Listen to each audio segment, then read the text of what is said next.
Good morning sa inyong lahat mga boss. So mag-share tayo ngayon ng isa na namang napakagandang diagnostic tool para sa ating mga sasakyan. So ang tawag dito mga boss is THINKTOOL MINI. Full system scanner ito mga boss. Actually dati nagkaroon na rin ako ng full system scanner. Ang pangalan naman nito is Foxwell NT624 Elite. Pero alam nyo ba na kahit pareho silang full system scanner meron silang napakalaking pagkakaiba. So sa video na to mga boss, malalaman nyo kung ano yung kaibahan nilang dalawa at bakit nakalalamang ng husto itong THINKTOOL MINI na to.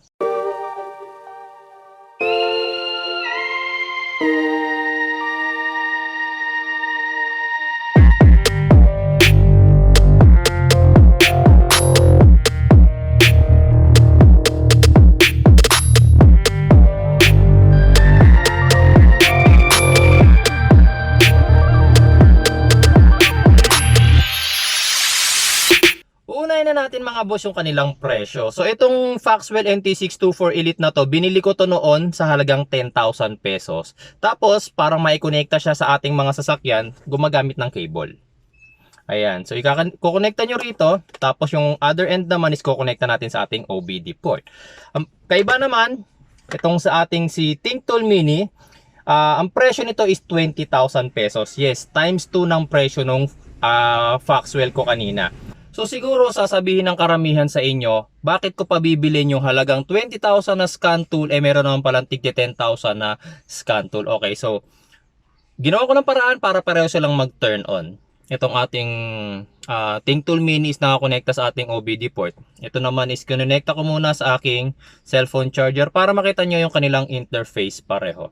Itong si Foxwell makikita ninyo, may mga button sa gilid.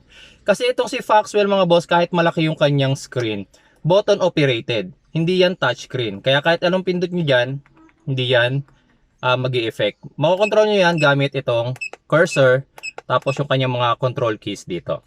Samantalang itong si THINKTOOL, makikita nyo, touchscreen ang buong interface nyan. Ayan.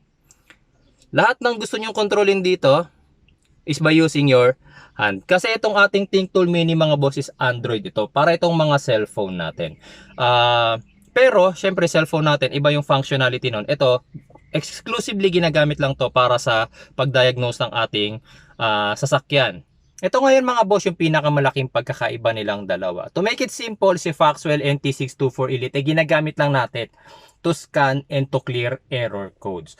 So for example, may mga sasakyan kasi mga boss na kapag nagpalit kayo ng battery, kailangan yung i-reset. Kaya pag nagpalit kayo ng throttle body, kailangan yung i-reset. Walang function na ganon si Foxwell NT624 Elite. Kakailangan ninyo ng scanner na kagaya ni THINKTOOL MINI. Kaya makikita nyo, andyan yung maintenance and service na yan. Makikita nyo dyan yung odometer, oil, airbag, air and fuel, battery management system, ABS bleeding, gear learning, immobilizer, injector. Yan, lahat yan mga boss. 28 reset tools meron ito. So para mas maintindihan nyo yung advantage ng 28 reset tools, bibigyan ko kayo ng magandang example, okay? So ito, si Foxwell NT624 Elite, ginagamit ko siya pang scan. Okay, so dumating yung time na kailangan kong servicean yung aking brakes. Nag-leak, kailangan kong magpalit ng brake hose or anything na gagawin ko sa brakes or yung ABS motor, kailangan kong ayusin. Ngayon, kailangan natin siguraduhin na walang hangin na matitira sa ating brake system. So after nating mag-bleed, kailangan pa natin ng ABS bleeding na tinatawag. Wala ang scanner na to. Meron ito. Meron siyang ganong function, ABS bleeding. Ito wala.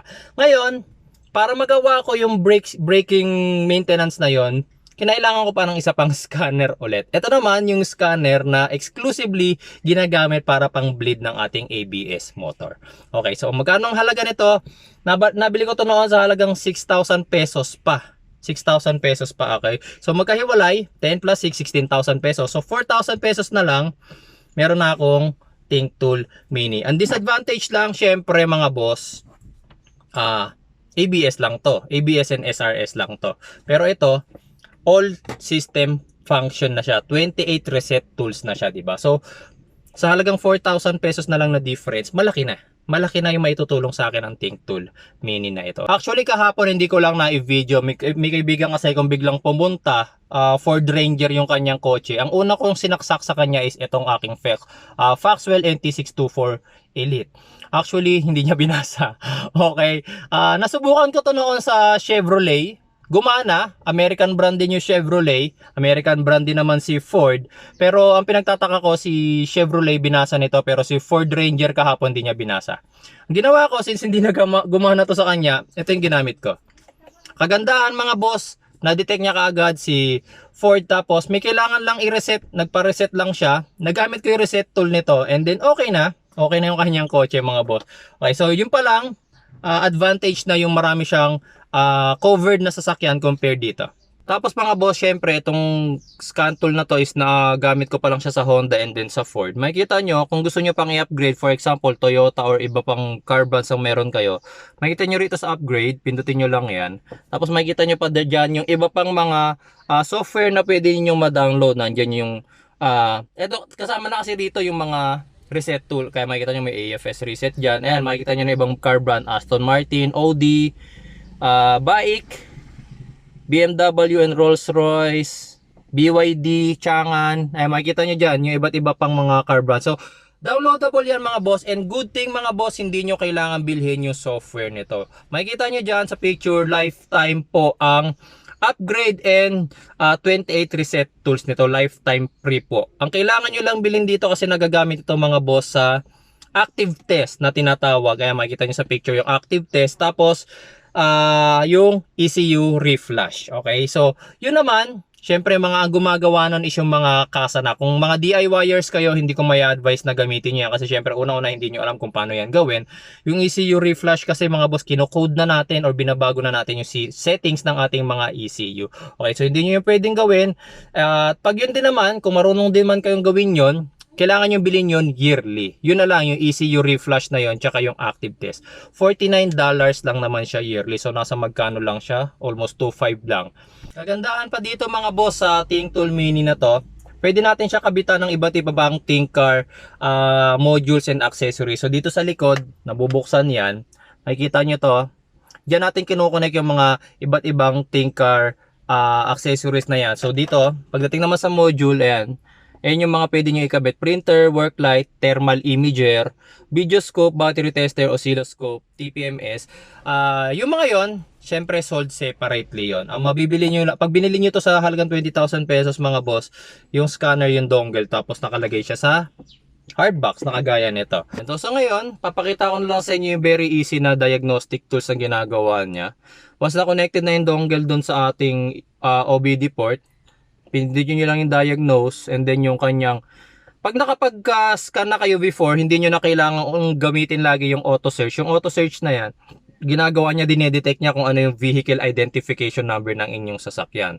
Yun yung chassis number natin. So, auto search, o kaya naman pag hindi niya na-detect, pwede nyo ring i-manually i-type. Ngayon, kung nakapag-diagnose na kayo once, hindi nyo na kailangan ulit-ulitin yung pagta-type ng vehicle identification number.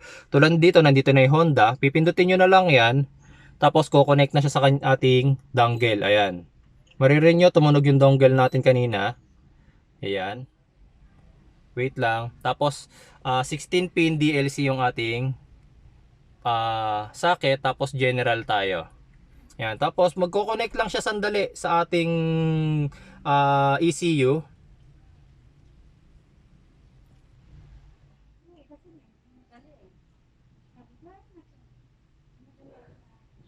Ayan. Tapos ang model ng ating sasakyan is 2002 to 2006. So kahit anong i-select nyo dyan, kahit 2004 or 2005 pwede. Ayan. Makikita nyo lumabas dyan yung ating vehicle detail, CRB, okay? And then, pag nag-health report kayo, napakabilis ngayon ng kanyang pag-i-scan. Ayan. Ayan, makikita nyo nag-i-scan ka agad siya. So walang error yung ating sasakyan ngayon. Makikita nyo okay yung ating engine, yung ating transmission is okay din. So, i-detect niya lang yan isa-isa. Medyo matagal to mga boss, siguro nagtitake to ng mga 5 minutes. So, kapag mayroon kayo nakitang error doon sa ating sasakyan, nakailaw yung check engine or nagbi-blink yung D-light o kaya naman is ABS, SRS or iba pang error na nakikita nyo sa dashboard, makikita yan dito sa ating scan tool. So kapag wala kayong nakikitang error dyan, tigil na natin. Pagdating naman sa pag-update, ito, kailangan yung i-update sa computer. Meron niyang sariling connector. Ito nga yung kanyang USB port. Iko-connecta niyo sa computer niyo, tapos doon kayo mag-update. Ida-download niyo sa website ng Foxwell yung kanyang software para ma-update siya at saka ma-upgrade. Pero ito mga boss, meron na siyang sariling module kung saan siya pwedeng i-update. Nandiyan lang yan sa settings. Tapos, kailangan nyo na siya i-connect syempre sa internet kasi meron na rin tong Wi-Fi function. Kung connect lang kayo sa internet, ayan yung makikita nyo yung network. Medyo malayo lang yung internet ko din sa garahe nitong aking kotse kaya hindi tayo makakonect sa internet. Tapos, mag-upgrade na kayo or mag-update na kayo ng any software na kakailanganin ninyo. Tapos, pagdating naman sa pagsisend ng diagnostics problem sa ating, for example, may bug yung scanner, meron siyang hindi ma-scan, meron siyang hindi ma-detect. Pwede nyo nang isend dito by using yung feedback button. Ayun, meron kayong makikitang feedback dyan. Pwede nyo nang isend sa IT team ng THINKCAR yung problem na na-experience nyo rito sa ating scan. So additional function na lang nitong ating scan tool mga boss. So makikita ninyo, once na nagda-diagnose kayo, for example, meron kayo ng scan na error, tapos kailangan yung i-save yon, pwede nyo gamitin yung screenshot. Ayan, makikita nyo yung screenshot na yan. Turn on nyo lang yan. Ayan, may lalabas na parang camera icon doon. Tapos, pag nag-i-scan na kayo, pindutin nyo lang yung camera icon na yan, masisave yan.